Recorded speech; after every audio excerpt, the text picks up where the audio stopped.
Coonoor UPASI வளாகத்தில் உள்ள குடியிருப்பு கதவுகளை உடைத்து உள்ளே சென்ற கரடி பொருட்களை நாசம் செய்ததால் பெரும் பரபரப்பு.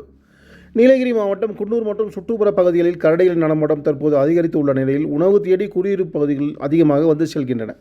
இந்த நிலையில் குன்னூர் உபாசி அலுவலகம் மற்றும் குடியிருப்பு பகுதிகளுக்கு இதுவரை 11 முறை கரடி வந்துள்ளது. இந்த நிலையில் இன்று அதிகாலை வந்த கரடி ஒன்று அலுவலரின் குடியிருப்பு கதவுகளை உடைத்து உள்ளே சென்று பொருட்களை முழுவதுமாக நாசம் செய்துள்ளது.